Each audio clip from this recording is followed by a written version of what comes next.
What's up, everybody at the Green Light Bar? How we doing tonight? Oh, yes, love it. All right, welcome to Playlisted. This is episode 51. Who's ready to get started tonight? Make some noise. Thank you. We need it. All right, please welcome your host of Playlisted, Austin Burke. Music.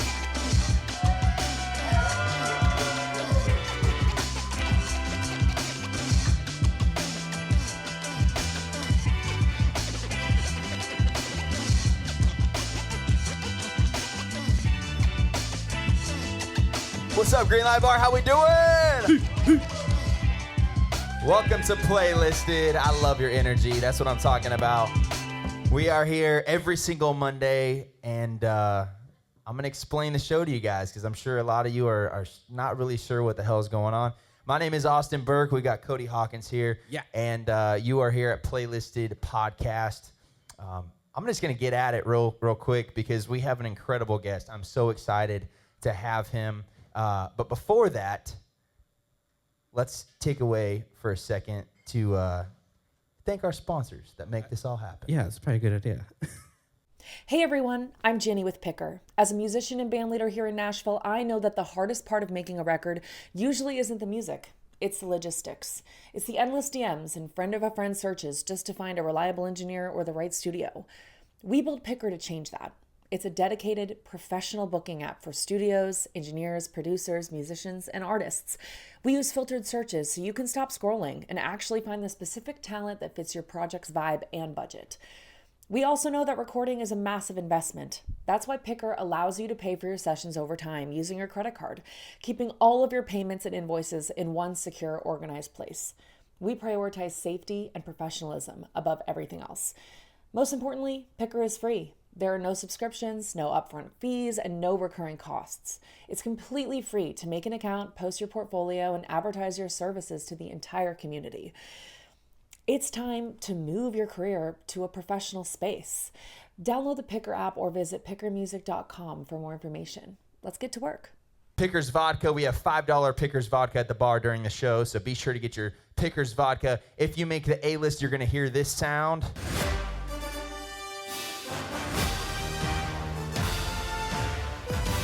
That's pretty long. If you make the A-list, that means you made the best of the best of the best, and we partnered with Pickers Vodka and Big Machine. Scott Borchetta bought Pickers Vodka, and somebody from the A-list, 2 people from the A-list each month get to perform in front of the Big Machine A&R staff at the Big Machine Distillery downtown Nashville. So shout out to them for making that happen, believing in artists, believing in the podcast, and giving us $5 drinks tonight. So shout out to them. We have somebody who has helped shape how country music actually works, from radio to record labels to artist strategy. This is if you're wanting, as an artist, to perform in front of somebody that can make something happen in your career. This is somebody that can make it happen. I try to get people on the show that really influence music. Nobody has influenced more things in Nashville than Mr. Clay Hunnicutt. Give it up for tonight's guest, Clay Hunnicutt! Yeah, come on!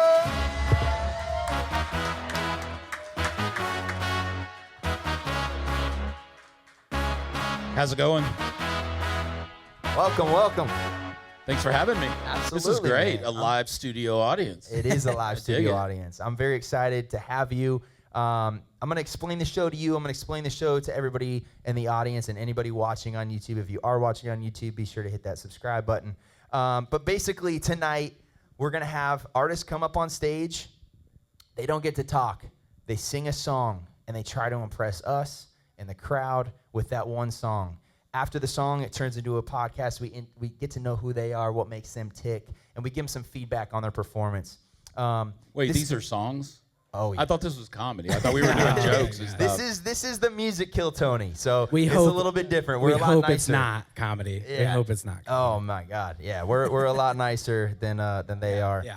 But no, I think initially, honestly, my thought for the show was to have it be like Kill Tony. But the truth is, music is so much. It means so much, and it's a part of who you are. Not taking away from comedy, but you can brush off a bad joke. It's hard to brush off a bad song that means a lot to you. So This is a Hunger Games, man. It is. Let's go. It is. Well, you're hey. Let's if see you're who ready, survives. I love it. I love it. That's the truth. So, I'm gonna just let you introduce yourself a little bit. Tell everybody about you and kind of how did you get your start in country music and music in general? Yeah, I'll give you the short version because I'm a lot older than you, so it's been a lot longer. But no, I spent 27 years in the radio business. I started out as an unpaid intern. Somebody gave me a shot, and then I worked my tail off, and I never left the radio station. And any job I've been asked to do, I said yes, and I did it, and I worked hard to do it. Left there, started Big Loud Records. After working at iHeart for 27 years, started Big Loud Records, signed Morgan Wallen, Hardy, Jake Owen, some others. And then after about 5 years there, left and went to Big Machine. I heard you talking about Scott Borchetta and Pickers Vodka, a great group. So Scott and I had known each other for 25 years and always wanted to work together and did.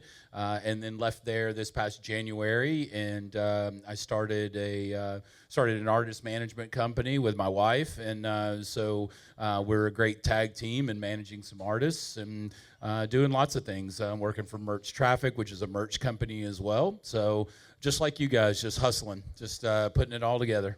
That's crazy. I gotta ask a little bit about your start and what drew you to radio. Was there somebody specifically that you were intrigued with? What was your pull to the music industry? I never knew I wanted to do it. It turned out that my mom was having people over to the house. One of the guys that was there, his wife worked for my mom. He worked at the radio station in Chattanooga, US 101, which is a legendary radio station. Legendary. And he was basically like, "You want to come in and do some filing?" And I needed an internship for college, and so I did it. And I fell in love with it. I loved the pace. I loved being around the music. I loved every bit about it. And my mom was a huge country fan way back when. My first CMA Awards, I was 5 years old and fell asleep in the church pews out at the Ryman or at the Opry House when Opryland was Opryland and you could ride rides. That's dating myself a little bit there. But yeah, and so just always loved music, always loved being around the music. And the pace of radio was just exhilarating. It was so fun. That's awesome. What accomplishment? I mean, you've done so much, but what accomplishment are you most proud of that a lot of people wouldn't expect? Oh, wow. I mean, I'm really proud of some of the people that I've hired that have gone on to do some amazing things. I've been very, very fortunate in my career to have a lot of people believe in me. And I've done that I've tried to pay that forward and do with others and do the same thing with others. I think creating the iHeartRadio Music Festival in Las Vegas and the Country Festival in Austin, Texas is a pretty good moment. But I would have to say the biggest one is probably this past year being inducted into the Country Radio Hall of Fame. So that was pretty great. So that's incredible. Give it up. There's a lot of people should have gone in before me, but I'll certainly take it and run. That's awesome, man. Well, I'm super excited for these artists and anybody watching because you have such a unique perspective, and I feel like, at least for me, and I don't know, maybe I'm speaking just as my own, but it seems like there's this curtain, and it seems like as a creator, you make this music, you put it out, and you don't know how or why it works. But there are people behind the curtain making things happen. You're one of those people. And so my goal tonight is to kind of just give a little bit of insight behind the curtain of how you make things happen, you know, how you make this whole industry an industry. One thing, you know, we go into it loving music, but what you're missing when you think that is you're missing the other half of this, and that's the business. And so it's the music business. And I hate to say that to some of these artists that are like, oh, it's, you know, it's my heart, it's everything, but like you have to have that side of the industry. Yeah, it's where art and commerce come together because there is a love for the music, there's a passion for the music, that's why we get into it, but at the end of the day too, if you're not getting paid, if you're not making money, or a company's not making money, or you as an artist isn't making money, that's great. It'll be, you know, nice to perform on your front porch at home by yourself because this is a business, very much so. I love it. Well, let's get the first person up here. Emotional damage. Their name from the hat. Here we go. Drum roll, please. Henry Thompson. Henry, let's Come go. on up Bring here. it. Come on. We need more applause for Henry. Yeah, Come on. Come on. It's Henry. Yeah, Let's go. Come on. By the way, we're upgrading. We had a $20 gas station hat for the last year. We got a nice Stetson. So they're not one of our sponsors. I just lost the $20 hat. So shout out to that. But man, so. Yes. So what do we know yeah. about Henry coming to the stage right now? Nothing. We know nothing. They send 3 facts. I know 3 things about him that I honestly haven't looked at yet. But they send 3 facts. He's gonna plug in. He's gonna take your time. By the way, Henry, this is no pressure on you. He's gonna plug in. He's gonna get ready, and he's gonna sing his song, and then the rest is history. So Amazing. I can't wait. It's gonna be awesome. So why do some artists misunderstand radio's power even today? I think because there are so many ways to get it's both a blessing and a curse. There's so many ways to get music exposed today through playlisting. I mean, the music discovery process is, back when I was coming up through the business, radio was the only way really to get your music discovered. But now there's so many ways, and some artists don't ever have to have radio participate in order to get discovered, to have a great career, to have a lot of followers, to sell out shows. You don't need it. But in the end, really, a critical mass hit typically still requires radio. Radio used to be on the forefront of that discovery. They're still the number one discovery mechanism, but certainly the DSPs of Apple, Amazon, Spotify, Pandora, those others have really brought, because there's so many playlists, there's so much selection that did not used to exist. So it's kind of a great universe, because you have the best of both worlds, where you have these discovery machines and you also have radio that is still consumed by like 90% of U.S. people that listen to music. And so at one time or another, so it's still an incredible operation that is very, very important to our economy. Totally. And I think one thing I ran into when I took one of my songs to country radio, and I've seen this clash of like radio and streaming. And when I was taking my song to radio, I had might have been number 1, number 2 streaming song on Hot Country, and I would literally go in these offices and people would be like, "Well, that doesn't mean shit to us. Like, you're wasting your time." And now it's a huge thing. So I think they're working together rather than against each other in a way. But it's interesting. There's so many different ways that an artist can kind of come up. For me, it was streaming, but you see acts like a Bailey Zimmerman or certain like Luke Combs that like radio has really taken them into that next level. Yeah, there's still a lot of gut in it. There's a lot of, look, music is subjective. When people hear things, they know what they like and what they don't like and what you feel. And program directors are no different. They're human beings. And so there's still, and that's the way it is for record people too, because we've signed people with great data that have a lot of streaming and stuff. We've also signed people who have absolutely zero, because the first time you saw them play or sing, like a Jackson Dean, the first time I saw him, I just was like, oh my God, I got to work with this guy. It's just incredible. And so just because of who he is, because of his dynamic, because of his voice, just the way he captivates a room, it just has that something. And so you just go with your gut, even though there's no socials there, there's no nothing. And I think the other thing too is we're all still trying to figure out every day what data actually matters. Because somebody can say, I've got 5 million views on this, or I've got 10 million on TikTok, or whatever it happens to be.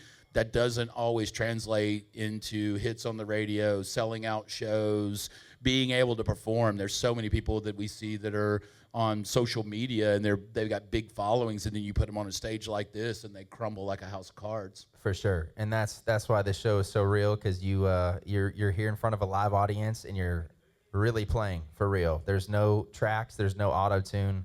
It's you and a guitar. So no pressure, my friend. Give it up for Mr. Henry Thompson singing his song Summer Rain.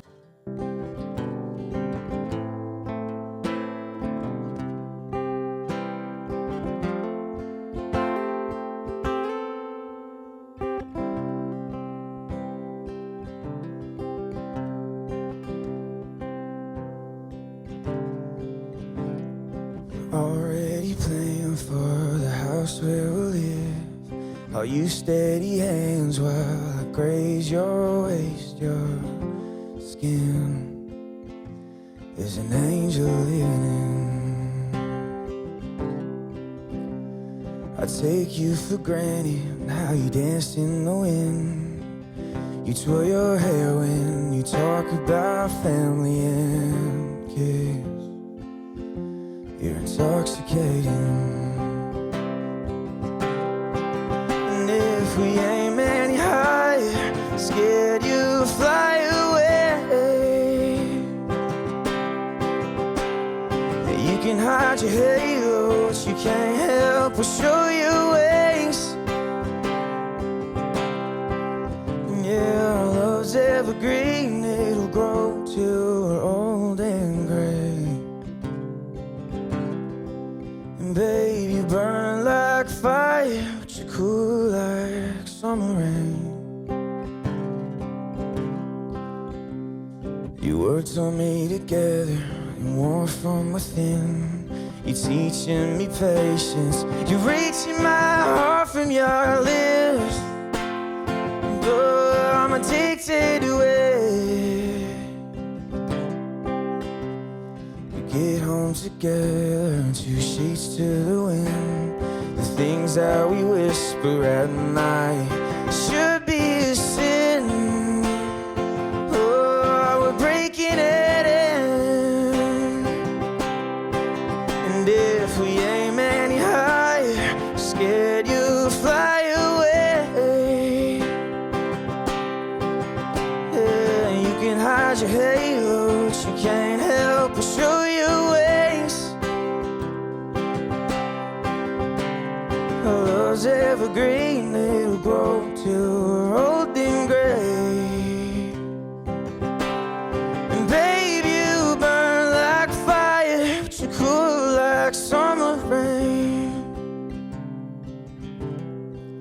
And babe, you burn like fire, but you're cool like summer rain.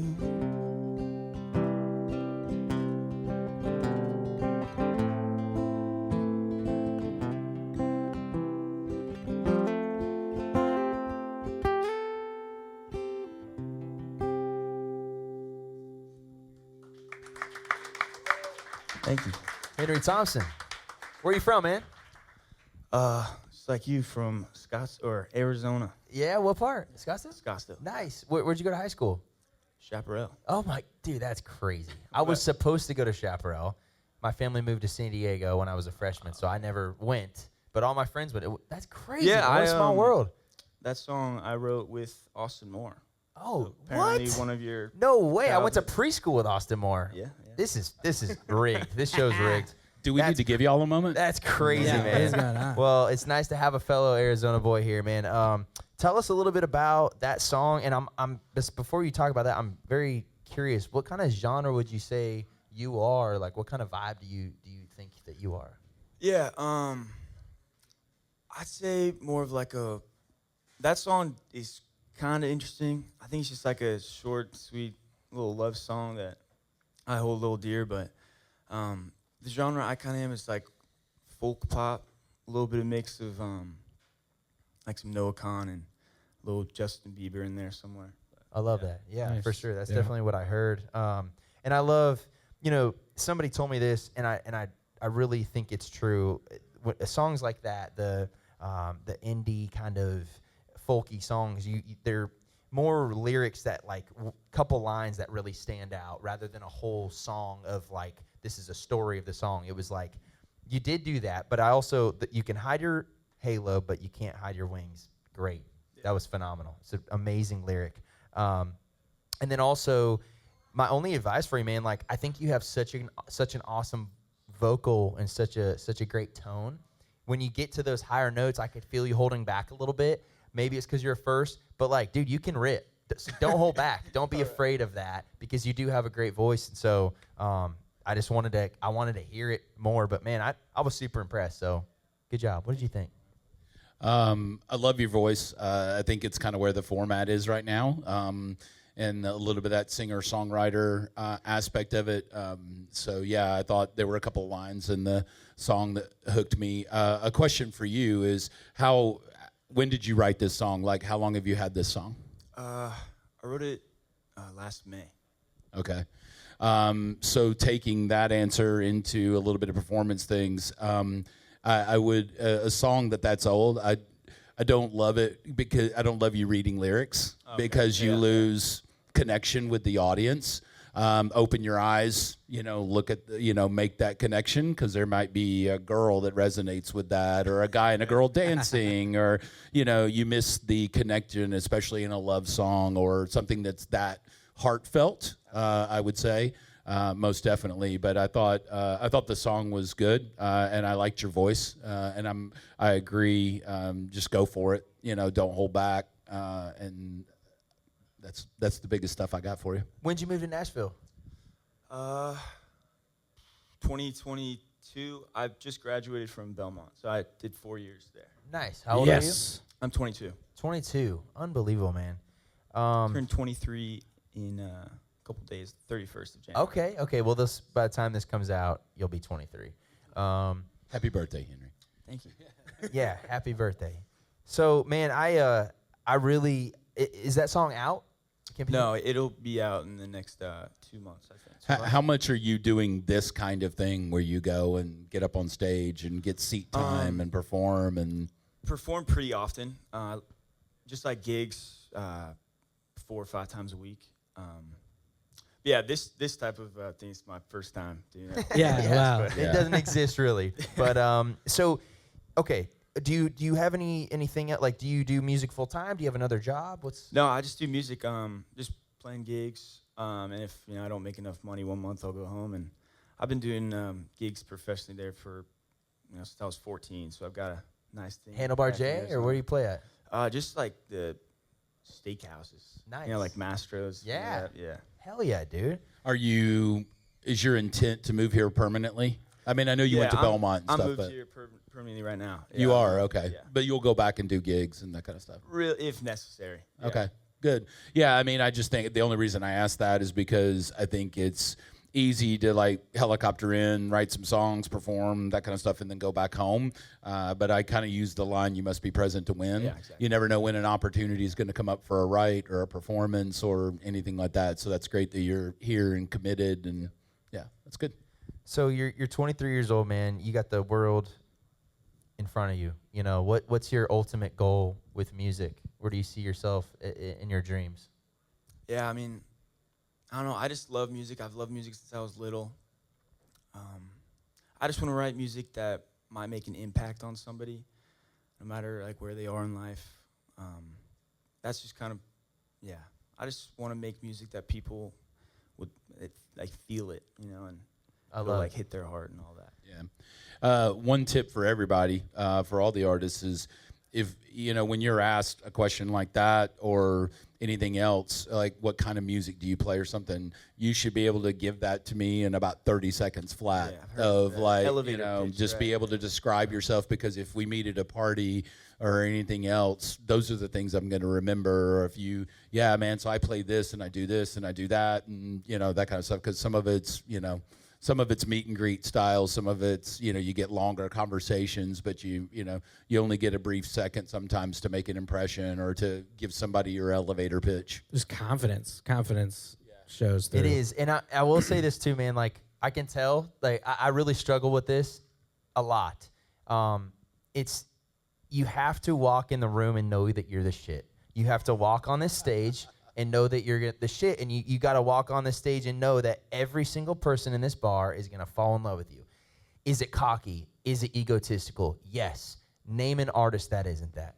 Tell me one artist that isn't that. Now, when you step off stage, my favorite person to reference is Elvis Presley. Elvis Presley got banned from the waist down when he was on stage. When he got off stage, yes, sir, yes, ma'am, absolutely, yes, sir, yes, ma'am, thank you very much. That's Elvis Presley. So when you're on stage, you need to be the most badass Henry Thompson that exists. So create a different person that you're not on stage and be that person. One other thing that you can take it a step farther is a vocal coach told me this early on. paint the room with your color. Pick a color. My color was platinum. Paint the room platinum. When you walk in, when you step on stage, that room's platinum, and guess what? Everybody's feeling that color the second you get on stage. It's. I promise you, it takes work, it takes patience, but like you got to just know it, and that's what he's talking about. And when I ask that question, it's like, hey, I want to sell out Bridgestone Arena. I want to play. What's your favorite venue in Arizona? What's like dream? Action? I don't know. There's like the Marquee Theater. Marquee Theater. Pretty small. Easy. Yeah. Easy. So say to this, which camera should he look in, Mikey? This one right here? Look in that camera right there and say, I'm going to play Marquee Theater in 2027. I'm going to play Marquee Theater in 2027. There you go. That's the confidence you need. Okay. We're going to pull that out and play it at your show. I love it. I love it. Well, I didn't explain the playlist, but everybody, just by stepping on the show, gets put on the roster. You made the roster. We also have rotation, which you get put in rotation like radio. That's the second one. And we also have the A-list, which is for we have maybe 50 people each year that make the A-list now. But I'm going to put you on rotation as soon as that song comes out. You're on rotation. Congratulations, man. Good job, Henry. Music. Way to go, buddy.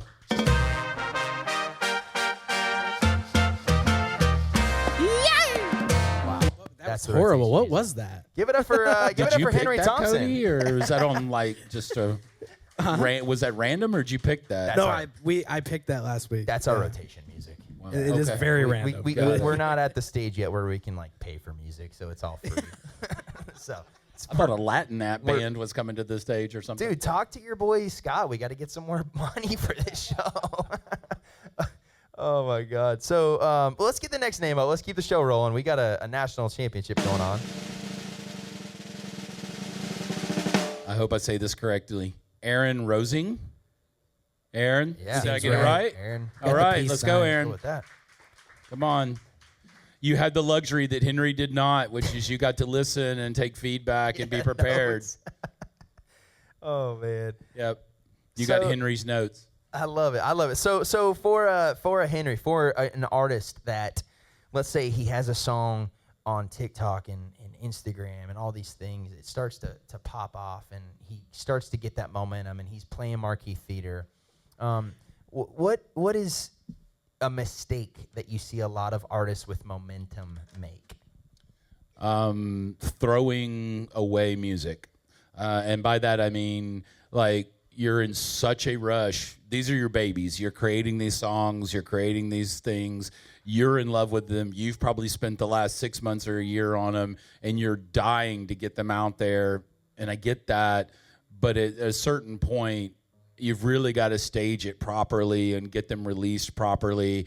And give one a little bit of room to breathe before you put the other one out. But we see so many artists that just want to just keep throwing and throwing and throwing and throwing. And sometimes that overlaps a song that could have like gotten some fuel and gotten. So I would say, look at 8 to 12 weeks, give it some time to breathe, see if you really have something, if it'll catch, all of that kind of stuff. Because I think, we just see so many people get so excited or they just want to go, yeah, I just got to keep releasing music, man. I'm writing songs every day and all that kind of stuff. Well, not all of those are great. Not all of those are meant to be released. And sometimes it's just going through your process and you got to weed the garden and just slow down, patience, take a deep breath, do it methodically, have a plan, all of that. But most of the time it's like people don't have a plan and they just want to throw it all at the wall and hope something hits.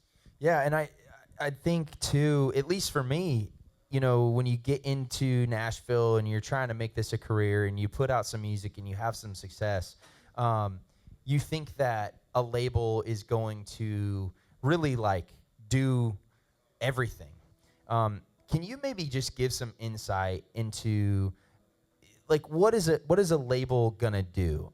And I'm gonna ask this question a little bit more specifically because I think a lot of artists think if I have a record deal, then if I have this manager, then what advice can you give an artist about what a record label really does? Yeah, I would say is whether you sign with a booking agent or a manager or a record label, don't stop. because what we're looking for is when we sign artists is that you're doing a lot of this yourself. I mean, most of them are, but it's like you're really hustling, you're working, you're getting your own bookings, you're, building your own socials, you're posting consistently and constantly and good and those kind of things. We want to see that activity, but it doesn't stop the minute you've got other people around you, because we add horsepower to it, we add personnel to it, but it doesn't mean that everybody's going to do everything for you.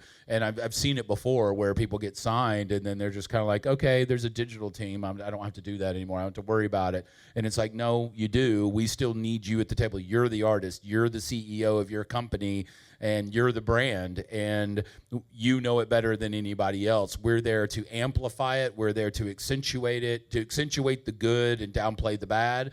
And to help you get to the next level, but you've got to continue to work just as hard, if not harder, than everybody else.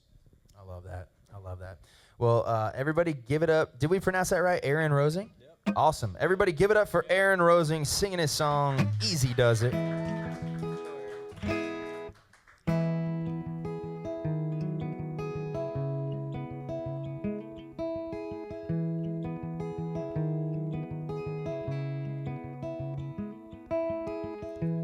Easy does it when you tear right at the driveway. I know how 16 feels when you find an open road.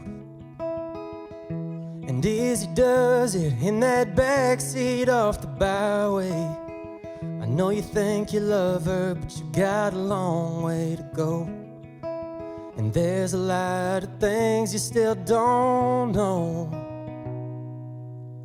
'Cause trucks break down, good years go fast. Time moves on, some loves don't last. You're gonna crash and burn, but you gotta learn from it.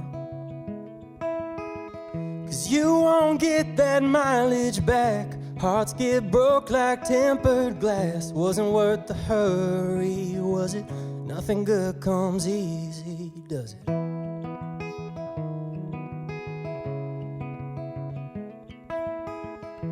And easy does it with that overtime you're working.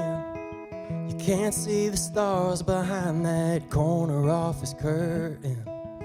And easy does it, or you're gonna feel it in the morning. The devil's in the details of that Surgeon General warning. You can't escape what you're ignoring. If you work all day for some greener grass, but you come back home to a whiskey glass, wasn't worth the paycheck, was it? 'Cause kids grow up, you can't change that. Some girls leave and don't come back. Might make mistakes, but you better learn from it. Nothing good comes easy, does it? No, no. Nothing good like your baby girl that's got her eyes, and teaching your boy how to drive. And when you wake up by the one that felt just right. And when you look back at your life, you'll be glad you took your time. 'Cause heaven don't come, 'cause nothing good comes easy, does it?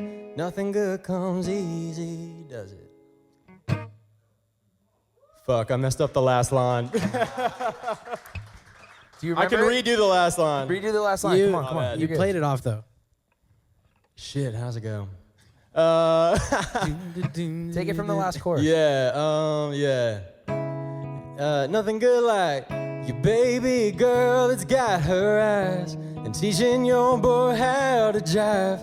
And when you wake up by the one that felt just right. And when you look back at your life, you'll be glad you took your time. 'Cause heaven don't come easy, does it? Nothing good comes easy, does it? Woo! Way to stay with it. Whoops. Hell yeah. I was going to have my phone up here to read just in case, because I got the worst memory. And then Henry got called out, and I was like, shit, I can't. I'd rather you do what you just did. So you did great. It's look, crap's going to happen on stage. It's like guitar strings are going to break, monitors are going to go out, all that kind of stuff. You just got to keep rolling, and you got to play it off and have some fun with it. And the only way to get better at playing it off is by, unfortunately, it happening. I have to play it over off and all over the again. time because Okay, my good. memory is the worst. Yeah. Wow, man. when you get to be a big star, you can put a teleprompter at the back of the room or something like that. What? Tell us about that song. Did you write that song by yourself, or? I wrote that with two of my best friends, Wolf Mahler and Carter Wyndham. I'm born and raised here in Nashville, and I met them. They both moved to town like going on 3 years ago, and I met them pretty much right as they moved to town, and we just kind of have been best friends since. So Wow. yeah. Tell Do you us get about out and write with a bunch of? Do you write with others? I mean, how much you co-writing? Yeah, I'm in 2 to 3 sessions a day. I don't have a publishing deal. I work with a writer manager here in town named Sam Fisher.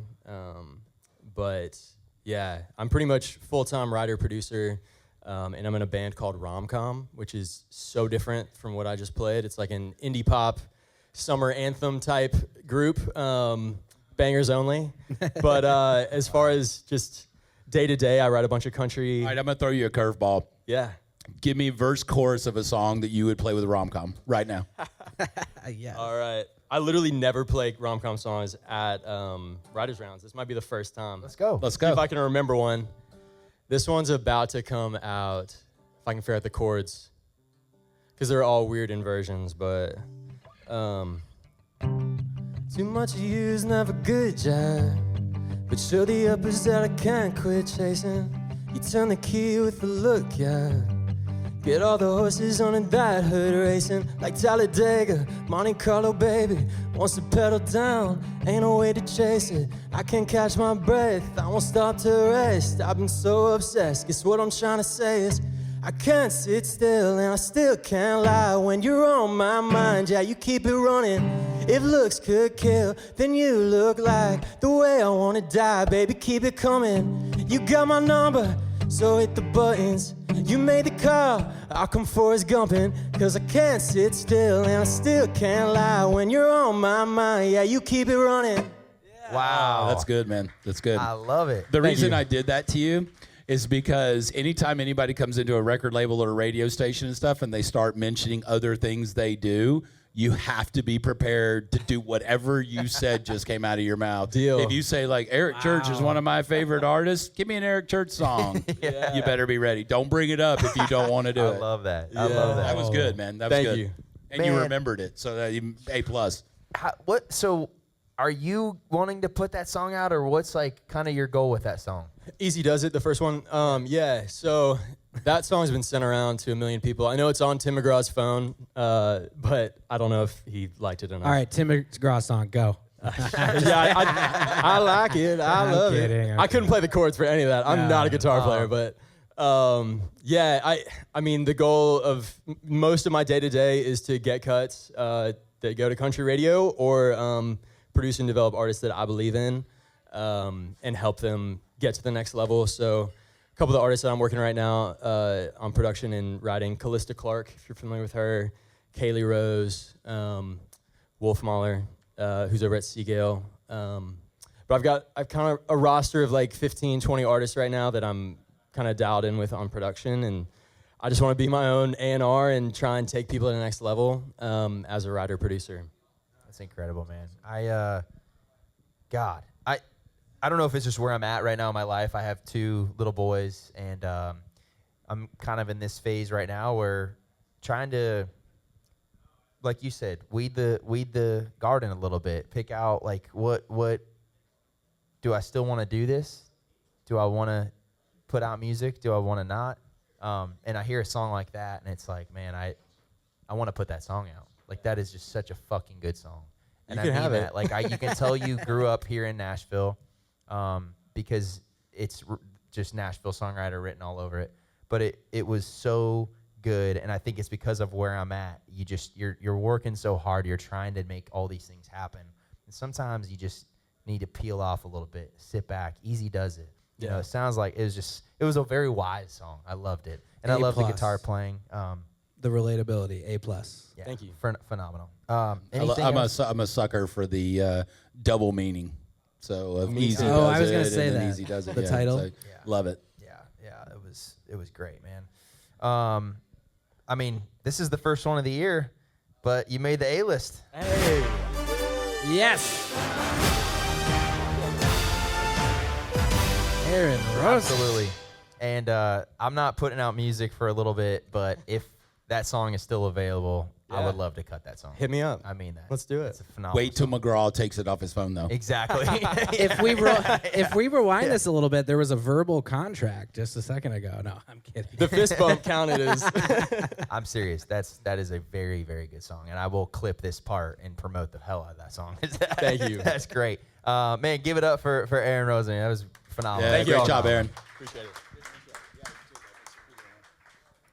All right. Let's get the next name out of here.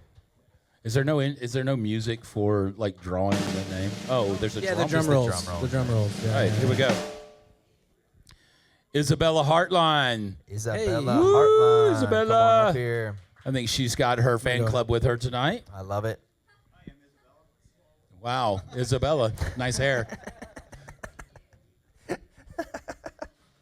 Oh, man. She brought her own roadie and set up. I like it. Looks I love it. very professional. Let's hear it for Randy, everybody. All Get him right. set up. Let's go. So, what is an artist has momentum, an artist is going, they get into a label meeting, they crush it, the label wants to sign them, you're a big fan. I don't want you to rat out any of the label friends of yours, but what is a key point in the deal that you can expose that an artist needs to be aware of? Oh, wow. A key point in the deal. I guess it would be the longevity of it. Is it an album deal? Is it a master's deal? Because there are different ways you can do it nowadays, especially. I would recommend people do a master's deal instead of an album deal, just because in an album deal, you can kind of, there's about an 18-month period between albums. And so you can elongate a contract and keep somebody in a contract longer from that perspective. But if you have a master's deal, which is, okay, let's sign and we're going to do 16 masters and then another 16 masters, that's not really a timeline. It's really about releasing music when the music is right, doing it well, all of those kinds of things. And then once you deliver those masters, it can be done in multiple different ways. It can be done individually, because a lot of times you see people release single after single after single after single, and you're a year and a half in, and then they put 5 more together, and then that constitutes the first album. Well, then the clock starts again. And so it's one of those things where I would recommend. That's probably one thing that I would really watch. And then certainly any time, because it's your money, you're playing with house money, but what's recoupable and what's not. Because if videos are 50% recoupable, or if certain expenses and press and PR and things like that, the services the label provides, just be careful what's recoupable, because it's going on your bottom line all the time. It is your money. You may not be fronting it, and the label is, but it's your money in the end. For sure. Yeah, I learned that the hard way when I had a radio rep get a couple to-go meals for his family at our dinner. So, Yeah, you paid for it. I can promise you paid for it. 100%. Yeah. And they I've weren't never seen a radio rep buy their own meals. They were not cheap yeah. fillets, I'll tell you that. No. Oh, It's and look, when they're living off of other people's money and they've got expense accounts and things like that, it's all going to get tied back to the artist that you're working and that you're working with, and so it all becomes a recoupable expense. So just be really mindful of who's paying for what and when. For sure. All right. Miss Isabella, are you ready? All right, give it up for Isabella Hartline singing her song, Daddy's Money. Randy's playing.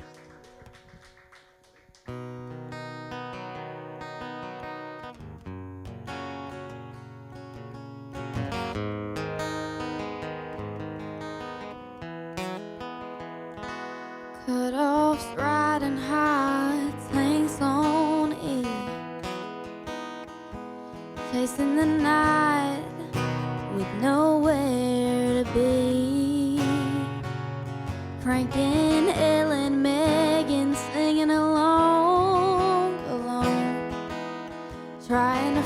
find myself in every song. Windows down, let this small town stare. Feeling wild in the midnight air. Call me reckless, I call it free. This little life that he bought for me is both maybe happy, it ain't right. Living on borrowed cash and Friday nights. Burning through money like the world's on sale. Not looking back, yeah, I'm giving it hell. Got a rebel side that's sweet as honey. Chasing dreams on daddy's money.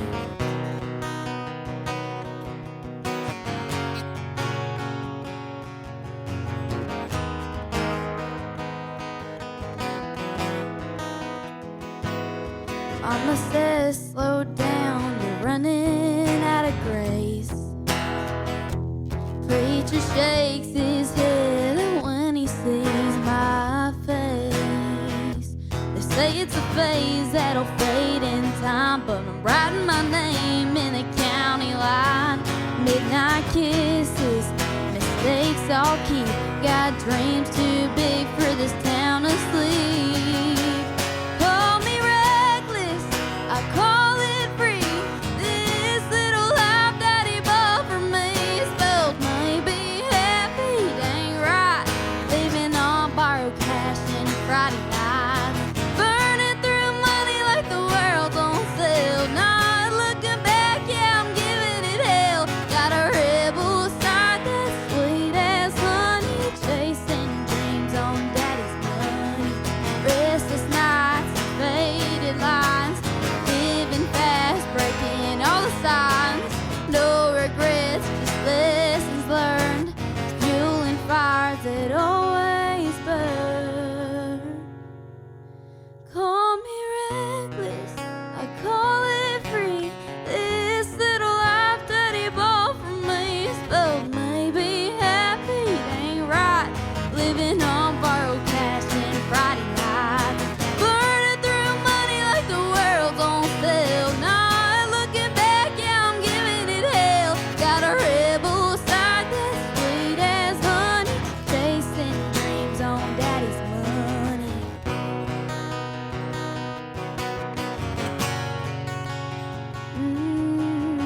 Daddy's money.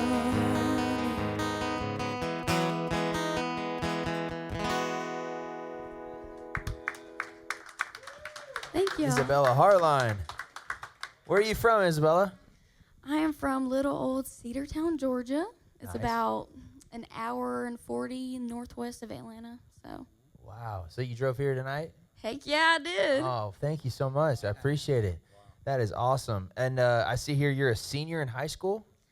I am a senior in high school, yes, sir. Wow. And you're in your second semester, so you're not doing shit. That's why you're able to come out here. No. I do dual enrollment classes. Really? Yes, I take college classes. Good for you. Thank you. Good for you. Thank you. Most kids your age don't.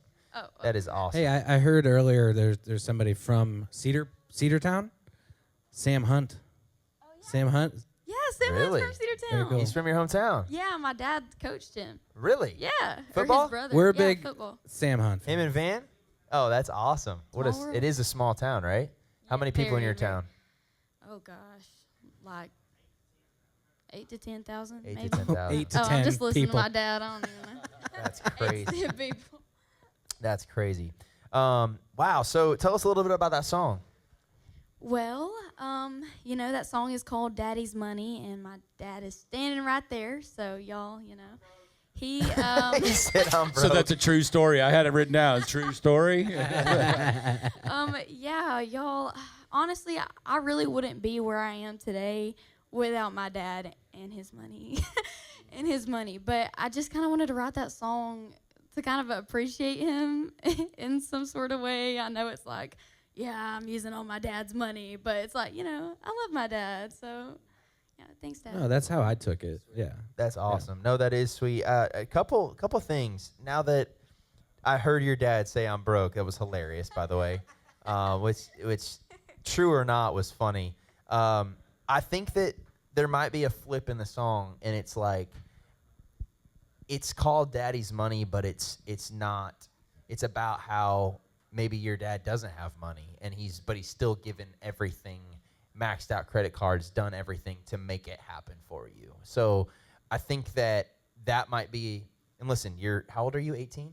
Yes, You're I just 18? turned 18 like the 7th. Okay, so we had Ben Johnson. He's had 11 number ones. He was on here a couple weeks ago, and he said that artists and songwriters specifically need to not be afraid to rewrite a song. And so my big advice to you, I thought the song was good, but I thought what your dad said hit me more, because here I am, whether he has money or not, that's irrelevant. Every dad can relate to giving your kids everything, no matter if you have it or not. And so I think coming from the daughter's perspective, that's a next level song, right? That takes that good song to a great song. My next advice I have for you is, can you hit that last little part of the chorus where it was like dun dun dun dun dun dun dun. It was repetitive in. Spoke may be happy, dang right. Living on borrowed cash and Friday nights. Dun, dun. Burning through money like the world don't sell. Not looking back, yeah, I'm giving it hell. Got a rebel side that's sweet as honey. Chasing dreams like daddy's money. So, chasing dreams like daddy's money. It needs to be more repetitive on that last part. It's more hooky. Dun dun dun dun dun dun dun dun dun dun dun. Daddy's money. You see what I'm saying? It's a little bit more hooky from I don't know. It's my songwriter brain thinking. But that was my only thing, and that's just a melody change. But man, I thought the song was good. I think you have an incredible title that you need to hold on to and that you can make great. That's my only critique. What do you think? Yeah, I was thrilled that it wasn't a cover of Daddy's Money by Ricochet back from the day. When I saw that, that's what I first thought. I was like, wow, she's going to come up here and do a cover. No. So I was really thrilled about that. I applaud you for dedicating. I can't tell you what I was doing as a senior in high school. It wouldn't be appropriate on this stage. But yeah, the fact that you're chasing your dreams and obviously you have support and everything is just incredible. I love that. One thing I will say is I don't know Dad's role in all this other than being the bank. We got that part. I would always say make sure that you surround yourself with others. Let Dad be Dad. Let Mom be Mom. Let friends be friends. Because when a cautionary tale is when friends and family get in the business too. It's a very different ballgame. And it causes a lot of friction and a lot of problems. So get some separation because Dad needs to be there for you when things aren't great and when things are there at their best, not as a manager, not as those kind of things. I don't know if y'all have that role, but I would, because I've worked with a lot of artists that have their families involved, and it never usually turns out very well for them or us. So I would caution you on anything like that. And but I would say I loved the song. I love the sentiment. I agree with the notes on the song specifically. But I loved that it was such a true story, because anything that's a true story, anytime you can walk into a label or anything and say, this is about my dad, this is about, this, that, or the other, and you can really describe it, you've lived it, that's a much more personal story. And that means a whole lot more to me than I just was sitting in my room one night and writing a generic song about love. It's like when it's a true story and the individual is standing there or otherwise, it's much, much more powerful and impactful and emotional.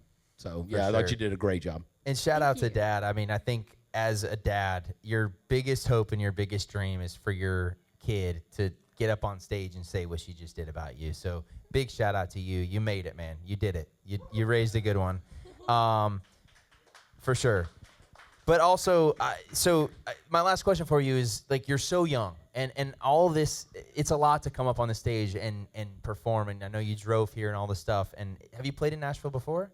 Yes. Okay. I've played in Nashville. Okay, good. Yes, Okay, so my big question for you is, like, what's next? You're obviously taking college credits, or you plan on going to a college next year? Where does music lie in your life? Where do you see yourself in the next 5 to 10 years? Oh, goodness. So what's next, I guess would say is this upcoming year, yes, I do plan to attend college because, like, my backup career is going to be in nursing, somewhat of some sort, because I know. But I just plan to keep singing and doing what I'm doing. Like, I sing at bars all the time. I'll travel and sing literally anywhere that wants me to come sing because I just feel like I want to share what makes me happy to other people to make them happy. So I plan to keep doing this as long as I can, or at least until I'm burnt out, or Dad runs out of money. But Do you plan to move here? I mean, is that your hope? That is definitely one of the options on the table. I don't know, y'all. Good. You're a senior in high school. This is when you. So this is my advice for you. Like, this is the time to figure it out. I think every 18-year-old thinks they have to know exactly what they want to do for the rest of their life. That's the biggest myth as Americans that we are told. It's bullshit. You graduate high school and then go figure out what you want to do for the rest of your life. No, take some time and figure it out. Take your GAs, a couple years in school, do that, play music, but I will tell you there's going to come a point if you want to do music where you have to go all in. So you have to, this is not a side hustle ever. So figure it out, take your time, but when you do figure it out, whatever you choose, go all in on. But you're so young. Yeah, and use college to build a base. I mean, colleges, that's how Luke Bryan, Cole Swindell, so many others used colleges and college campuses and all of that stuff to build that loyal fan base because college kids are the most ravenous about music and they will share it, with everybody they know if they fall in love with something. So as you're going to college and stuff, use that college experience to build your following, to build your fans, to build your socials, to build those kinds of things. You can do both. But yeah, you're right. I mean, at some point you have to commit. Yeah. And that's fine. You're gonna do it. You're gonna figure it out. Just enjoy being 18, and you got a phenomenal voice, and I think you have the tools it takes to write a song and craft a great song. And so, it's you have to love it more than anything in the world. And that's the bottom line. Yeah. If you don't. And stop wrecking cars. I read that about you wrecked your first car on the way. Yeah, I do have to read. That's a crazy fact. Like in 20 seconds, how did that happen? The pole hit me. That's all I have to say. The pole, My wife said too. Listen, My wife said the same the thing. pole hit me. And later that afternoon, I actually got my driver's license. But we're not going to talk about that. You brought a different car, right? Oh, no. It's the same car. She wrecked her first car on the day she was going to get her driver's license. And still got it and passed. You're not driving home tonight, right? Give it up for Isabella Hartline, everybody. Come on. Isabella, great job. Give it up for her, yeah. Unbelievable. Let's get the next name. Yeah. Let's get the next name. Oh, All right. Last one. Bella Lamb. Bella. there she is. That just So got I will me. say, I don't know if we have any names in there. We have a bucket. If you're just drunk enough or you came here to be a part of the show, you can put your name in the bucket. We do have the bucket. We got a light up one now. We're growing. And we actually do have one more artist as well. We have our special guest regular. We do have, the roster, the rotation, the A-list. But if you really crush it, I'm talking like 2 or 3 people a year make the regular slot. They become regulars on the show. They can come on here whenever we want. We do have a special regular in the crowd tonight. Very excited about that. So, all right. How much money does it cost to get a song #1 on radio? In blunt terms, about $250,000. $250,000. Oh, how come? Okay. Everybody always says $1 million. No. You're debunking No, this. it's like once you've been signed to a record label, when you ship a radio single to radio and you start working a radio single, it will usually cost you. If you do it correctly, you do radio tour, you do all the things that through the process. It's usually, if you do it smartly but still do it well, it's about $250,000. Now that doesn't count all of the development expenses and things like that preceded that. But the minute that you push that button and go to radio and say we're working this record to radio and to take it all the way to #1, And see, the problem with country radio is that it'll take, I mean, be prepared. This is where I preach patience as well. You're looking at 40 to 50 weeks to go from nothing to all the way to number one, unless you're, a Sam Hunt or a Morgan Wallen or something like that. But like for a new artist, first single, you're looking at 50 weeks. I mean, you're going to work one single. Why does it take so long? Well, because there's only so many slots at radio to play music. They want to play the hits, and you're not just competing with brand new artists. You're also competing with the new Luke Combs, the new Morgan Wallen, and Morgan's going to release 3 singles in a year. You're competing with Bailey Zimmerman and name them, and so those are established artists. So when you really start to whittle down a radio station's playlist, you're looking at 1, 2, 3 slots that are the real key, and then you're still battling those other songs to get through. And so it's not just you against the other brand new artists that are launching singles. And then you also take the midline artists too that are B acts that are moving up to A. And I mean, it's just there's 200 acts out there that want a single at radio, and you're one of many. I got a question for you. What can you talk about and if it is a really truly important thing, the first ads, like when you first break a single to radio, does it actually matter, that first number, that first day when you wake up and you're like, is there a particular number? I can't even remember. When it says we had the number 1 added song this week. Most added. Okay, most added. Yeah, but I hear things on the bus and stuff. There's a number that with Restless Road. He's their drummer. There's a number that they're looking for, right, to get a certain number of ads. Why does that matter? What can that? Well, because it shows when you have a great first week ad week. There's 163 reporting country radio stations that are on the panel, and so if you end up with 100 of them or whatever it happens to be, it shows the rest of the industry and the other radio programmers that wow, there's a lot of belief there. Does it ultimately matter? No. I mean, we've had records that did that 100 stations first week, and they were only top 20. So I mean, they maybe got to 15. Versa. And I've had vice versa where they started out with 5 radio stations in the first week, and then we took the record to number 1. You're trying to get.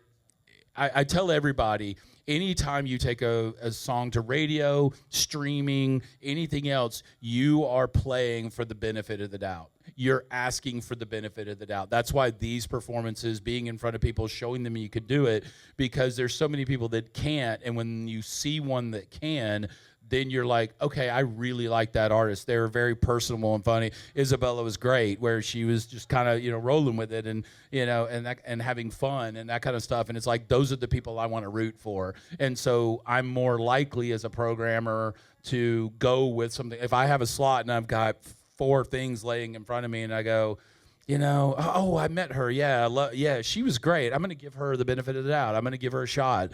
And because when you give that slot, it's there for 30, 40 weeks. Right. I mean, it's like, it's not open to anyone else. It doesn't go away fast. Okay. So from the label side, when do you know that a song is dead at radio? Do you know? Is there a moment? Oh yeah, 100%. Yeah, I mean, you can see it, and you can definitely see it, and it's in the data behind the scenes of what it's selling. So you're looking at streaming and sales and that kind of stuff, and then you're also getting a ton of feedback from radio where they're going, "I'm not getting anything on this. There's no response whatsoever." Radio stations still do research on music, and they'll say the research is horrible. And I've got to get off. They'll tell you I got to get off the song because I've got 5 other things I need to be playing. I can't stay with you, and so you'll lose enough radio stations to where you lose all of your momentum. And it's like you may have 1 or 2 stations come on, but then you've got 10 come off, and you're like, it's just dead. I mean, there are very, very clear signs. So you were very high up in iHeartRadio, like you were a needle mover. Was there ever a moment in that role where a label came to you and said, I don't care if this song is working or not, we have to make this song work? Oh, yeah. That doesn't mean that we do it.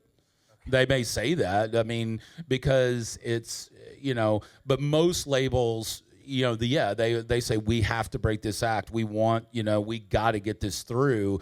But at some point, the information that you have just shows like, I understand that. I know that's important to you, but this is where we need each other, but we're in separate businesses. Are And you it's guys like always, because are you always clashing, kind of? a You've little been on bit. both sides. Do you kind of see it? Yeah, no, it's like as a record guy too. It's like I used to call guys that worked for me at radio, and they were like, they were giving me the normal lines, and I'm like, come on, man. It's like it's like, and they're like, oh yeah, I forget who I'm talking to. It's like, and so it's one of those, and so it is interesting because truth is power, and I'd much rather, as a record guy, them just tell me I don't like the song, I'm not getting anything on it, or whatever.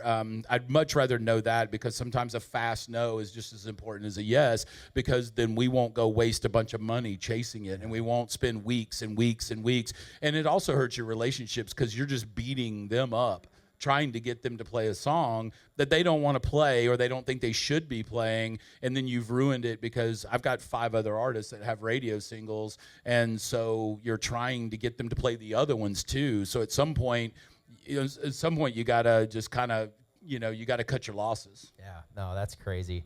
Wow, I love that. All right, well, everybody give it up for Bella Lamb singing her song, Take It Out of My Guitar.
Strum me strings until they break, just like he broke my heart.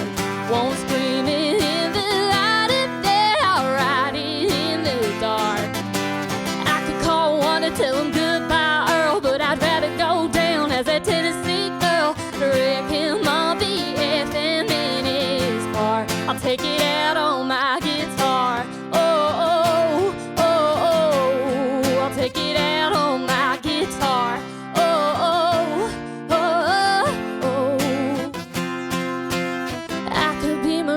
Gunpowder and lead, well, he ain't seen me crazy yet. I'll strum these strings until they break, just like he broke my heart. Won't scream it in the light if they're writing in the dark.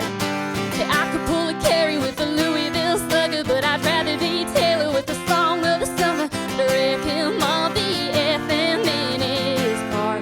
Take it out on my guitar. Oh, oh, oh, oh, I'll take it out on my guitar. Oh, oh, oh, oh.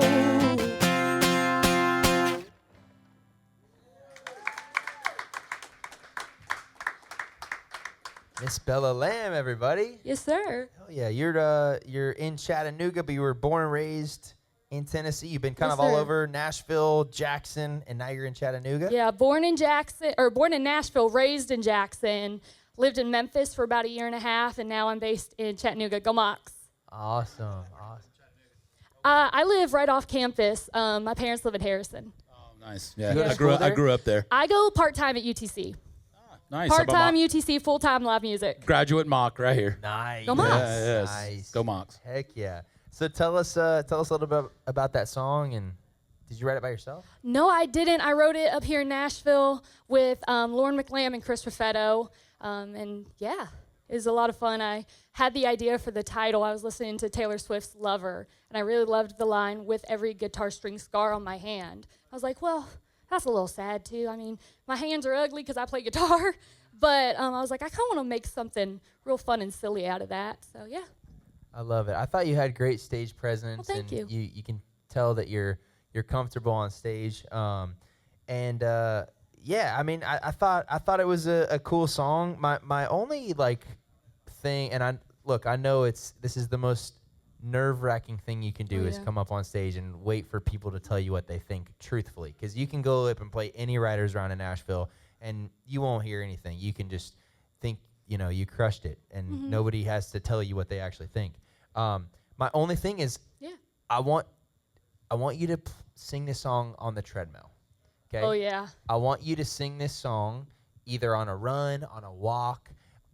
Your breath was you could tell you were trying to get the lyrics out, and so that's my only thing. My vocal coach tells me that all the time too. But it comes with nerves, and that's okay, and that's a simple. I mean, I've heard of Beyonce and Taylor Swift both doing their entire show on the treadmill at full speed, which is nuts. I don't recommend that. Yeah. But like, you do need to get your breath control a little bit. That's my only note, because I thought you had some great lyrics, but I was struggling a little bit to hear some of them. Yeah. But I thought it was a cool song. Did you reference a lot of songs in there? I referenced a lot of what I call fun murder country. Yay! So I referenced The Chicks. I referenced Miranda. I referenced Carrie. There's a little Taylor in there because I got the inspiration from her. But I heard it. Yeah, No, absolutely. I loved it. What'd you think? Yeah, well, I'm a little afraid because I see that she has a black belt in Taekwondo. So yeah. I'm sitting closest to her. I know she did that on purpose.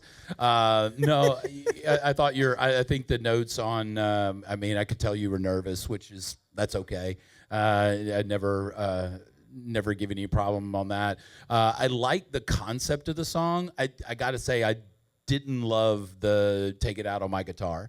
I love the concept of, before he cheats and other things like that, in the murder songs and that kind of stuff. That's so clever and that's so well written and stuff. I just think there's a better hook on the end of that, or a better payoff than take it out on my guitar. That may be me personally, because I'm not a big fan of what I would call inside songs. When people talk about being an artist, they sing about being an artist, they sing about those kinds of things, and it's like, I want you to sing about things I can relate to, and it's like, I don't play guitar and I don't do things like that, and so that's the only thing for me, was the actual title of it and that payoff in the song. That's the only thing. But I thought it was cleverly written. I liked the inclusion of the other songs and the other things like that. I thought that was thought those pieces were great. Yeah, Bella, what's your dream for the next 5? Like, where do you see yourself are you an artist? Are you more of a songwriter? Where do you see yourself? I write all my own songs and I co-write a lot, but I'm an artist first. I grew up singing. I grew up in musical theater. I grew up playing guitar. My dad, he's a doctor, but he has a music degree too. So I grew up, me and my siblings all had to learn instruments. My cousins all had to learn instruments. My family's house is full of instruments. There's a grand piano in the dining room. So I grew up just in it. And it's my true love is what it is. I love performing. I perform every single weekend. And I write every single day. I try to write a song a day, even if they suck. So yeah. Yeah. So a thing for new artists, I will say this, and I love that you write so much. But as a record guy and as a radio guy, whenever a new artist would come in and say, I wrote or co-wrote every one of these songs, I wince a little bit, because there are so many great songwriters in this town, and it's such a unique place. I don't care who you are. Nobody can write 12 of the best songs in Nashville. So what I would say too is, pick your 5 or 6 favorites that you wrote, and then go find 5 or 6 others that other people wrote, but you can own and relate to, and that kind of stuff, because the fans, they don't care who wrote them. They just want hits, and they want to sing along, and they want to have fun, and they want to do all that. I mean, George Strait only wrote 3 of his 60 whatever number ones it is. Dean Dillon wrote 21 of them. I mean, he knew where to keep going to the well. So I would just say, I know they're your babies, but don't fall in love with them so much because if you're an artist first, a great artist can turn other songs into theirs and own it as long as you can relate to it and make it yours and it's part of your story. It tells part of your story. I think that's really key too. Yeah, what's something crazy about you that a lot of people might not know? Oh my goodness, there's a lot of things. Well, first of all, I don't look it, but my daddy's half Chinese. I like to say I am an undercover agent. You say undercover Asian? Undercover agent, but that works too. Oh, that would be crazy. You should say undercover Asian. Well, that's I'm going to steal that from you now. Yeah, you should steal that. That's funny as shit. China. Yeah. China. Yeah. Wow, how did Trump get in Thanks, here? Cody. Wow, come on, man. All right. If you got any trouble or you done anything bad, I know your dad's here. You might not want to hear it, but... Oh, thanks, Dad. Wonderful. So glad to hear that. Well, trying to think about it. I try my best to stay good because I have a Southern mama and an Asian dad.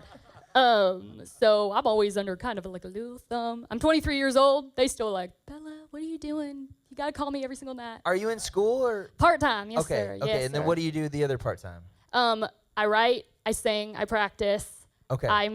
I do TikTok lives. I do music all over the place. I play in Georgia, I play in Alabama, I play in Virginia, I play wherever they'll take me.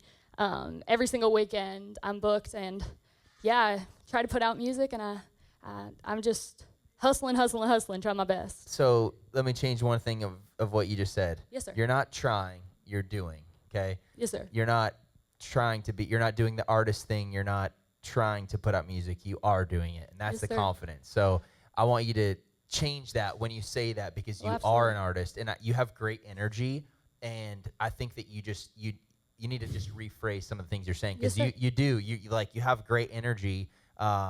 So I don't know, that's like, as a radio guy too, like when artists come to see you, there's this certain aspect of like how they say things, and I've caught you a couple of times tonight. Like, it's awesome the way that you're giving feedback, because that's what you want to hear. How many artists have you seen that you're? Oh, it's unbelievable. It's unreal. I can tell you. I mean, they come into when you're in radio, they come to the radio station and they play for the staff and things like that, because you're trying to get to know them just like this. It literally would be like this, but it'd be in a conference room with probably 5 people, and it's these kind of questions, and tell us about your story and all that, and you get to know them and that kind of thing. But I couldn't tell you how many. I mean, over tons, just thousands, and come into the record labels, or that we would go see perform live or anything like that. But it's not a cockiness, it's a confidence, and it's just like, this is what I'm doing, and you're grinding. You're out there doing it. You're practicing. You're practicing your craft. You're doing all of it. You're doing all of the right things. Just keep doing that and keep meeting new people. Because some of this is luck. It's just being in the right room at the right time with the right people, and they see you and go, "Holy mackerel! I want to know more about her." So you're doing. I agree. You're doing it. So own it. Bella, do you love it? I love it so much. Yes, sir. Do you love it more than anything? Anything in the world. Okay, then you're going to make it happen. And that's the bottom line. If you love it more than you love anything in the world, you're going to make it happen. Don't stop. Do not stop. Keep writing. Keep the hustle. I can tell you got that fire. I'm very excited for you. Thank and you. You're so young. So as my other last piece of advice, I know you're writing a lot. Make sure to live. Yes, sir. Okay? Yes, sir. Make sure to live, because you cannot write great songs without living. So don't forget that. Absolutely. All right? You're crushing it. Give it up for you. Bella Lamb, everybody. Bella, great job. Good job. All right, we got a special guest in the house. I'm going to get him up here. He's a playlisted regular.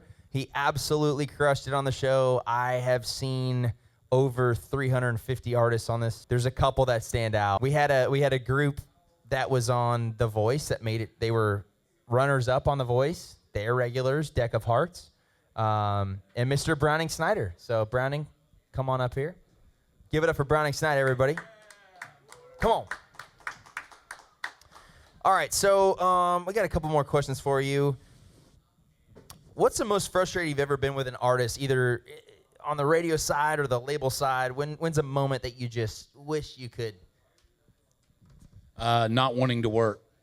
I think because, we're there, we're working hard. Like I said, I think I said this earlier, is we can't want it more than the artist wants it. We can be there together, but I think the most frustrated is when you go to work for them and you're pitching them and you're getting things and then they just say, nah, I don't want to do that, or no, I don't, and it's like, well, okay, well, if you don't do that, it's that slot or that thing is going to go to another artist. And you can't do everything as an artist. You have to pick and choose, but there are certain times where you're just like, I don't understand.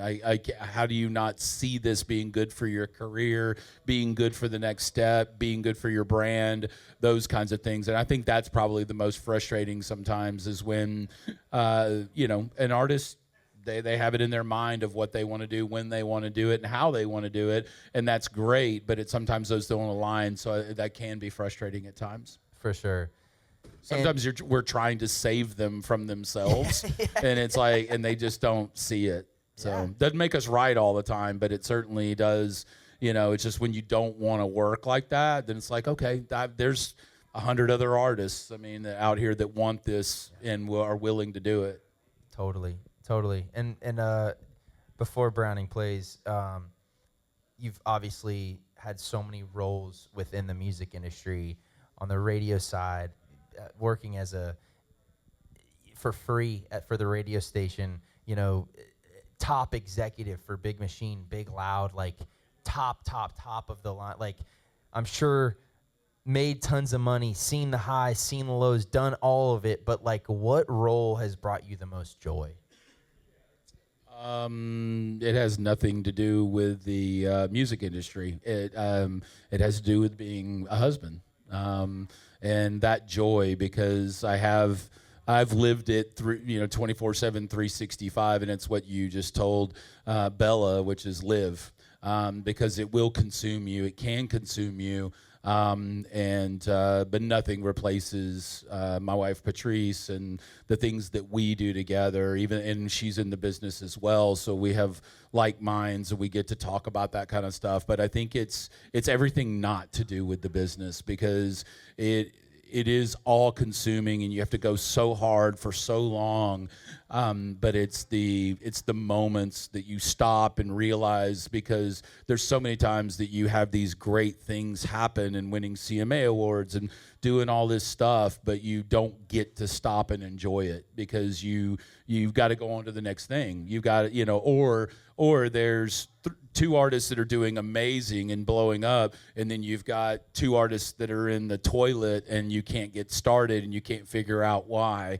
And so you're not all the way high, you're not all the way low either. So really for me, if I've learned anything over the years, it's being able to try not to take that home, to be able to step away, to make sure that you get downtime, rest time, get your mind back, your mind and your body and your spirit back, because it's easy to let that go in chasing something that is quite elusive.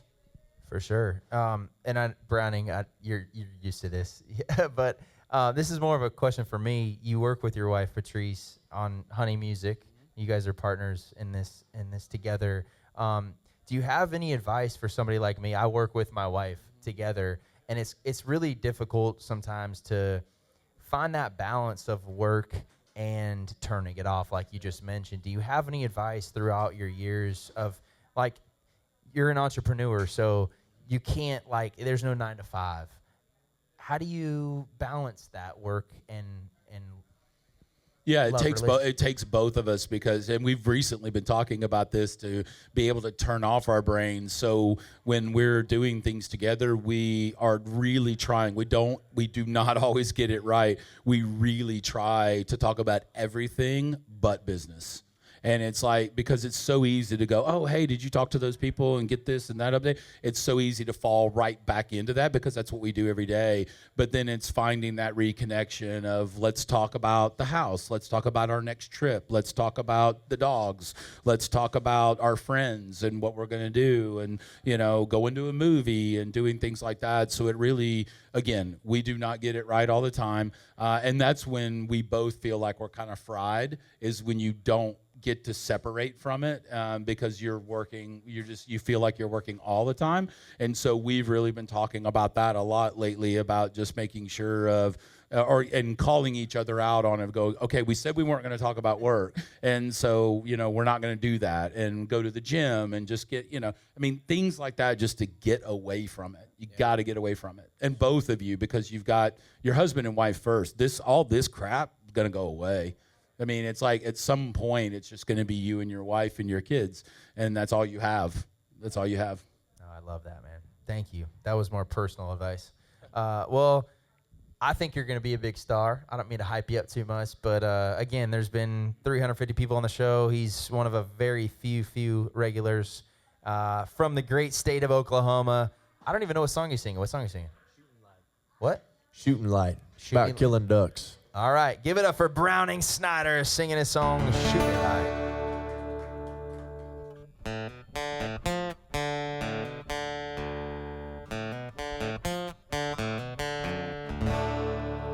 Red River Bank on the state line, black Folgers in my coffee cup. Bird call in my coveralls, heading out before the sun is up. Gotta be below 35, 'cause yesterday's mud is ice. Hunkered down in the duck blind, just waiting till the time is right. So spark one up, load your gun. Last night we probably had a little too much fun. Got deep in the bushes before we made it out in the woods. There's a place we know called the Honey Hole. Toss a little yellow if you know, you know. Send a prayer to the man upstairs before you cancel the flight. Waiting on shooting light.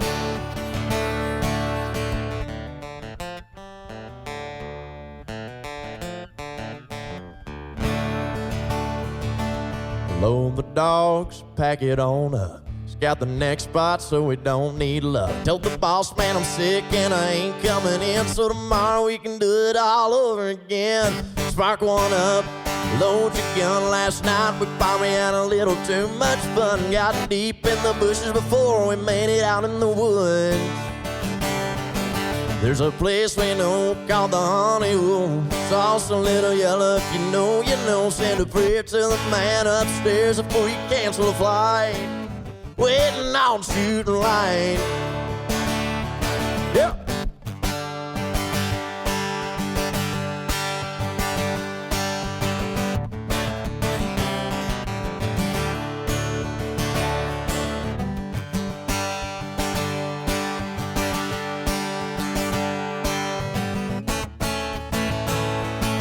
Spark one up, load your gun. Tonight we're gonna have a little too much fun. Getting deep in the bushes before we make it out in the woods.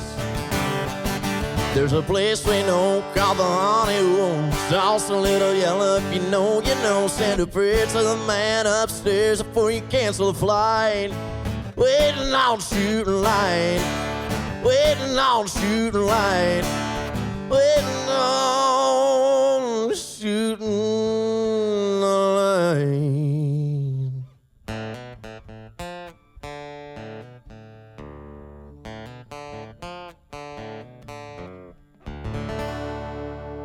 Yeah, baby. Browning Snyder, everybody. Thank you. Hell yeah, man. How you doing? How's your New Year been? I'm good, dude. It's been great. We've been rolling along, so Yeah. it's been fun. What do you mean by that? I've been playing all over, dude. It's been great. God's been good. I played in Fort Worth. That was fun. Played back in At the Stockyards? at the or- Stockyards. How yeah. was that? It was really fun. Where'd you play there? Thirsty Armadillo. Nice. Yeah, dude. so that was a good time. That's where Casey Donahue got started. Wait, in is the, that like they have a tiny little stage kind of? Yeah, yeah, yeah. dude. That's where I went. That's a great Yeah, spot. yeah. Oh my god, I heard the best music I've ever heard in my life there. Yeah. It is beats Broadway by a long shot. How'd you get there to are play some there? Legit players. Well, this is kind of crazy. So, I did an internship when I was going to college at Baylor, an accounting internship. Thank God I did that because it showed me what I didn't want to do. And when I did that, I was living in Fort Worth for the first week before our Airbnb started with my fraternity brother's real brother, blood brother. And he lives in Fort Worth. And I went down there. I knew I wanted to play at the stockyards, but I didn't know anybody. So I was like, you know what, dude? I brought my starch pants and some nice clothes. And I just went down there and I just started talking to folks and stopped in Thirsty Armadillo. And they had this kind of a odd setup deal. I don't even know if they do it anymore, but it was like karaoke, but with a live band, but it wasn't a live band. It was just like a acoustic guitar and a drummer. So they had a list of songs that you could play, and I was like, all right, man, well, I'll do, I can't even remember what I did, but I did a song, and it was over. There's like nobody in there. Well, then once it was over, I went to the back and talked to the guy named Bobby. I didn't know who he was, you know. Went and asked him, I said, I don't know who books here or whatever, but I'll be living here for the summer. I want to play if there's any spots. He's like, you just get done singing? I said, yes, sir. And he was like, we'll get you a spot. Dang. So we swapped numbers, and they put me on. The first time I played, you know, of course, it's like anywhere, you know, you pay your dues, you know. So I started out on like a Sunday, like 3 to 6, and there was nobody there. But it was good. And then once they figured out that I actually had 3 hours of playing, and that wasn't just a one-trick pony, that they started rebooking me. So now I get to play 6 to 9, so that's pretty fun. That's a good crowd. That's awesome, man. Very cool. So what's going on this year? You got some songs coming out? Oh yeah, I'm excited. I finished up on that song that I played last time. It was like I just finished it that day or whatever. I've been playing that one out a lot, and it's been connecting good. That's one thing about playing live, man. It don't matter if it's your baby or not. If they don't react, it sucks. I mean, it might not suck, but it's not its time. So yeah, people have been liking that one. I feel like they've been connecting to it, and it's just a fun song. But what about the first one you played with Cassie Ashton? Is that song coming out? What was that called again? Yes, Who She's Calling Daddy. Who She's Calling Daddy. Yeah. Is that song coming out? Yes, sir. We got it recorded. So nice. I don't know. I think it might be the next song that I put out. It should be. I It should be. think Don't be precious with it. Just put it out. It's a great song. Man, what'd you think? I know, like, for me, I grew up in Arizona. I didn't grow up duck hunting, so it was a little hard for me to like relate to that, but I did feel the vibe. You just have a vibe about your music. It's something that you just put on, and it's like, you know, it doesn't really matter what you're singing. I felt it, and I've never been duck hunting, but I felt like I was there, and so yeah, let's go, man. I'd love to. Let's shoot some shit. I have been, and you took me there. So awesome. That's what good. I love to hear. Yeah, it kind of gave me that Blake Shelton meets Charlie Daniels Woolly Swamp vibe, you know, kind of that dirty, gritty, you know, swampy feel to it. So I like that. I like that kind of music, and it's fun, and those are great live too. Oh, those yeah, are they're great. fun to play live. Really fun to play live. Yeah. Yeah, you're a high energy guy. So you got a girlfriend or anything? What's up with your love sir. life? No girlfriend. No. On the girlfriend lookout, right or? now. I mean, I'm on the lookout, but Any dates? You taking any girls on dates? yeah, I've taken a few girls on dates. I'll tell you what. Where do you take them? So here, well, I don't want to say because I don't. If I've taken two the same place, that's going to be bad. Hey, buddy, there's a lot of Red Lobsters. No. You're all right. No, I'll say If they're not around anymore, it doesn't matter. yeah, that's true. Well, I don't want to give my spot up, but I'll say it's not like where I take everyone. I guess I've only taken one girl there, so I can say it. I like going to Music City. I love going out there. I don't know if you've been out there. Music City, Nashville? It's like, yeah, it's in Nashville. It's like, it's music. It's over by the Opry. It's like Music Valley and stuff like that. But it's not like a packed place or anything, but it's my kind of country music. Like there's going to be a steel guitar, might be a fiddle, and somebody's going to be just jamming down on a Telecaster in there. So. No, I was going to say, I don't see you at Pearl Diver. You know, Music City makes a lot I don't know more what sense. that is. So Exactly. I guess not. Exactly. Don't go there. Well, That's cool. Man, you're a regular, so you automatically make the A-list. There it is. Congratulations. Thank you. Woo! Thank you. Yes, sir. It's like the Avengers theme It or is. something. It's hype. It's hype. Browning, always good to see you, brother. Thanks for coming Yes, on the sir, show. you too. Thank you so much. Yeah, absolutely. You're welcome on anytime, man. Thank you very much. Give it up Thank for Browning y'all. Stein, Thank you. everybody. Thank you. Good job, Browning. We're going to do kind of rapid fire to finish up, all right? So, All right, let's do it. all right. I don't know if you're allowed to say this. So, allegedly, so you were in Oh, radio Lord. during payola, right? So, Yeah. allegedly, what was the biggest, best gift you received or, from a label, private donor, something? My What's the best God. gift you got? I never, ever, I always paid my own way, never took it because I didn't want anybody to have leverage on me. That's fair. That's fair. But the craziest one I ever saw, there was a urban program director in New Orleans, and he got one of the rappers gave him a Rolls Royce, and he was the program director of a radio station. Then he didn't play the record by that rapper, and they came through and shot it up. No. Swear. Happened. No Happened. way. I got a phone call. It's like, we've got an issue in New Orleans. Oh my God! Yeah, no, All right. 100%. Speaking of rappers, a lot of this was exposed with Drake and Kendrick Lamar when they had their beef. But do you think it's important for artists to buy views as an artist, or pay for streams or promotion? Like, I don't know. Is that important? to pay for streams and Yeah. stuff. Look, I don't think paying for streams is ever a good thing because it influences the whole system. It messes up the algorithms for everyone.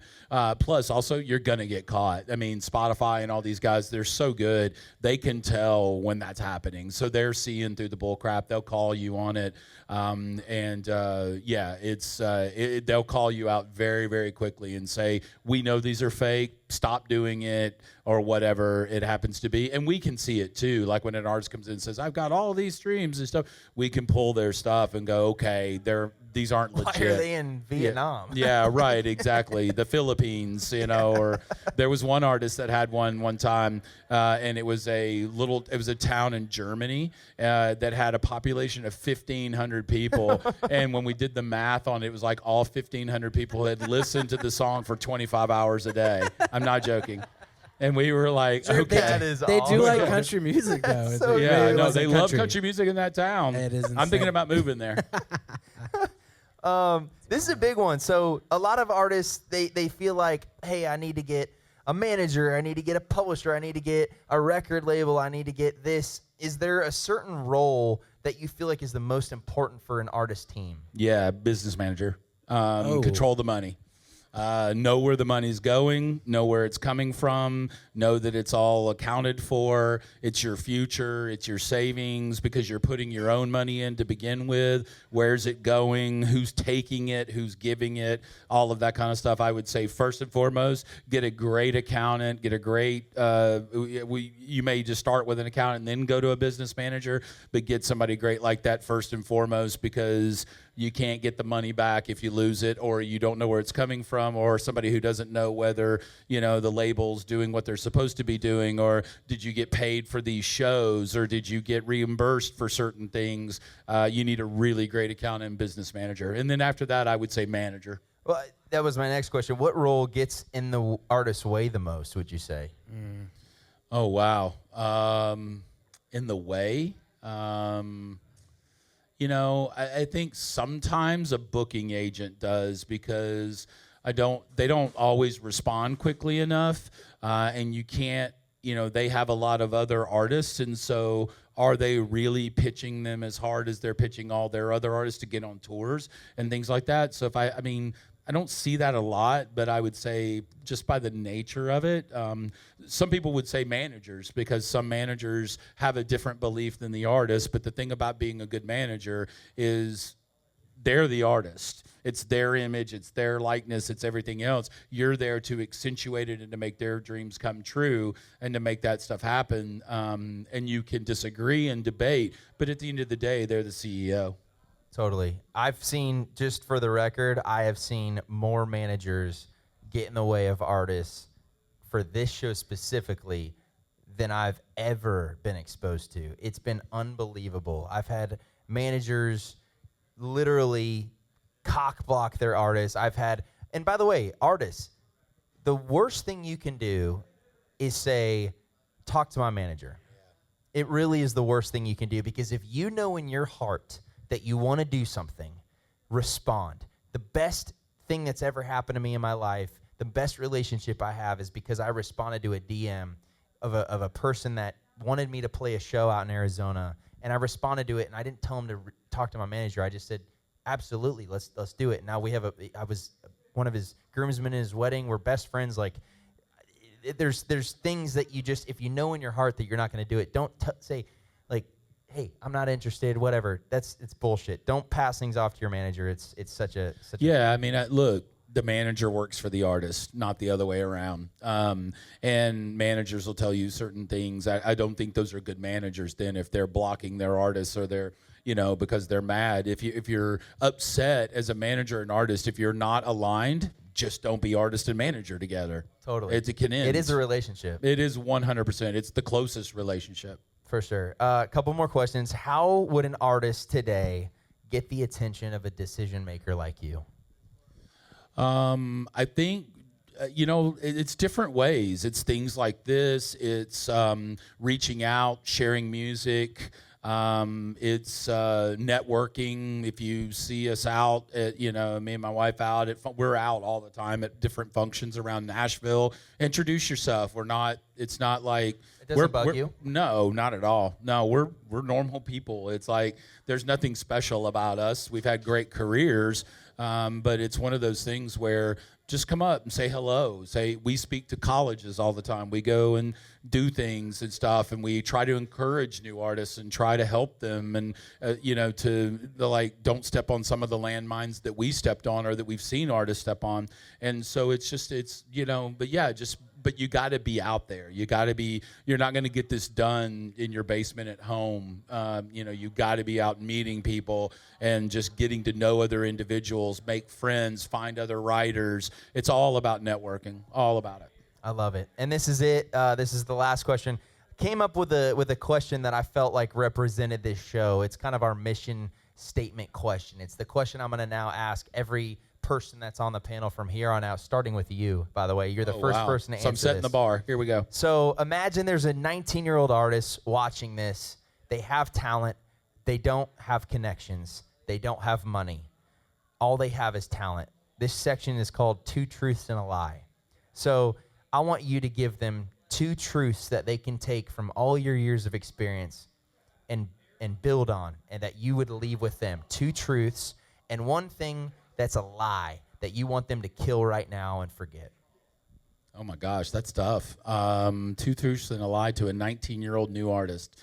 Do I need to tell you what the truth and the lie are? Or Yeah. It's not that game. It's just the title. I'd say the two truths are: you got to be here. You got to find a way, whatever it happens to be. Come here, get another job, do something to earn your money, but then also be in the writing community, be around people that are doing this every single day. You got to get here. I would say the lie is you have to have a record label to be successful.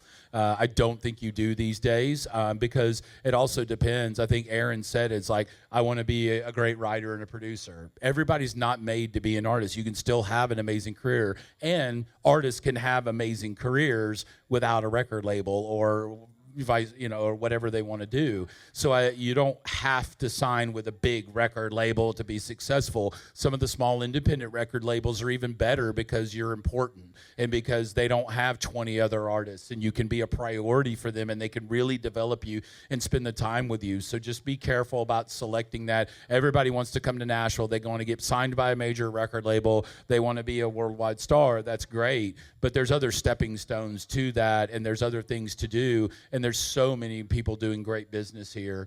The other truth I would say is, again, I guess it's really about don't give up your business to other individuals. We've kind of covered some of that with managers and business managers and stuff. It's like, it's your career. It's your name on the marquee. It's not mine. It's not yours. It's not Cody's. It's like, you're the one that when the crap hits the fan, that's what the fans are going to remember is your name. We get to go home at night and we're not, it's not Bella Lamb. I'm not Bella Lamb. My name's not on the marquee. So own your business, study the business. I think you kicked off the entire night about, understand the business of what we do, because it just will make you that much more informed and that much more powerful to control your career. Clay, well said. It has been an absolute honor to have you. I'd love on to come here. back anytime. I would love to have you Yeah, back. anytime. I had like a million questions. We answered about half of them. So this is definitely part one of a bunch of times having you on. You're one of our best guests yet. Thank you so much. Everybody, give it up for Clay Hunnicutt. I'm Austin Burke, Cody Hawkins, Mikey on video. We got Holt on sound, Green Light Bar. Thank you guys so much. This is Playlisted.